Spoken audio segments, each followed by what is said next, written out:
Hi everyone. তো আজকে আমরা একটা নোটিশ এসেছে জেনপাস ইউজির তরফ থেকে, ওটার ব্যাপারে কথা বলবো।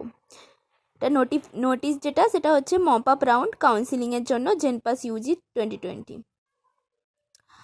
এখানে কি বলেছে যে ডাব্লিউবি জেইবিতে যারা অলরেডি 2টো রাউন্ড কাউন্সিলিং করে নিয়েছে জেনপাস ইউজি 2020-র জন্য, তারা অ্যাপ্লাই করতে পারে মপ আপ রাউন্ডের জন্য। এটাতে বেসিক রুলসটা কি আছে, যে এটা অনলাইন হবে, সেন্ট্রালাইজ প্রসেসে হবে, আর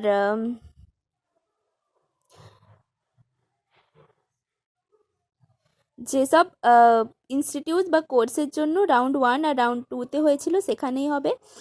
যারা রেজিস্টার করে নিয়েছে জেনপাস ইউজিতে তাদের জন্য এটা আবার হবে, তারা হচ্ছে এলিজিবল মপ আপ রাউন্ডের জন্য। যদি যেসব ক্যান্ডিডেটরা রাউন্ড 1 আর রাউন্ড 2তে অলরেডি সিট পেয়ে গেছে তারাও এটাতে এলিজিবল, তারাও আপগ্রেডেশনের জন্য এলিজিবল এবং এটাতে অ্যাপ্লাই করতে পারবে। এটার জন্য কোনো সেপারেট ফি পেমেন্ট করতে হবে না মপ আপ রাউন্ডে। এখানে কি বলেছে না, a candidate can participate in mop up round even if she has been allotted at seat or paid seat acceptance fees. যদি অলরেডি সে সিট পেয়ে গেছে এবং সিট অ্যাকসেপ্টেন্স দিয়ে দিয়েছে তারাও এলিজিবল।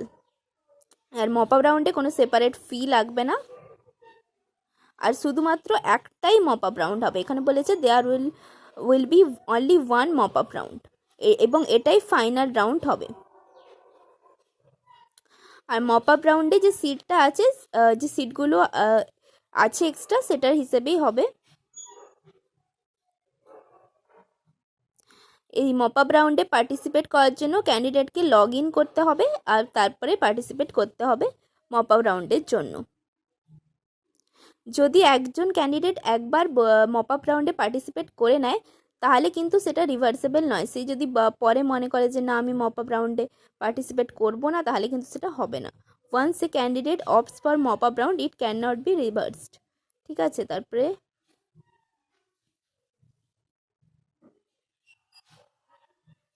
যদি একজন ক্যান্ডিডেট একটা ইনস্টিটিউট পেয়ে গেছে অলরেডি, সেই সেম ইনস্টিটিউটের জন্য সে অ্যাপ্লাই করতে পারবে না মপ আপ রাউন্ডে। যদি একজন ক্যান্ডিডেট একটা মপ আপ রাউন্ডে সিট পায় এবং সে যদি বলে যে না আমি আগের সিটটাই আমার চাই, কিন্তু তাকে কিন্তু এভাবে কিন্তু আগের সিটটা সে আর পাবে না ফেরত। If a candidate is allotted seat in mop up round, earlier allotment will be cancelled and the candidate can never claim earlier seat back.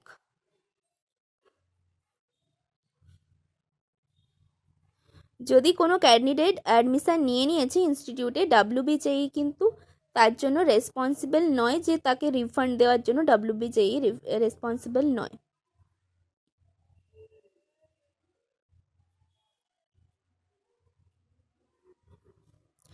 যদি কোনো ক্যান্ডিডেট ফার্স্ট এবং সেকেন্ড রাউন্ডে সে কোনো সিট পায়নি, তাহলে যদি সে মপ আপ রাউন্ডে পার্টিসিপেট করে এবং সে যদি কলেজ তাকে অ্যালট করা হয়, তাহলে গভর্নমেন্ট কলেজের জন্য তাকে 200 টাকা দিতে হবে এবং 3000 দিতে হবে প্রাইভেট ইনস্টিটিউশনের জন্য।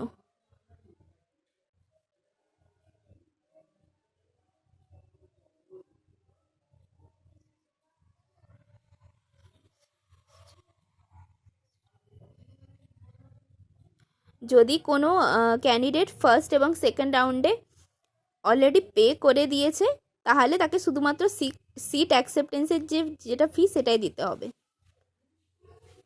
তারপরে জেনারেল রুলসে কি বলেছে, ফিজিক্যাল রিপোর্টিং ডাউনলোড করার পরে, অ্যাডমিশন লেটারটা ডাউনলোড করার পরে ক্যান্ডিডেটকে রিপোর্ট করতে হবে ইনস্টিটিউশনে। আর সে যদি রিপোর্ট করতে না পারে তাহলে কিন্তু তার সেই অ্যাডমিশনটা কিন্তু ক্যান্সেল হয়ে যাবে। তারপরে উইথড্রল কিনা কোনো অপশান নেই মপ আপ রাউন্ডটা উইথড্রল করবার। একবার যদি কেউ পার্টিসিপেট করে দেয় তাহলে কিন্তু চাইলেও আর উইথড্রল করতে পারবে না।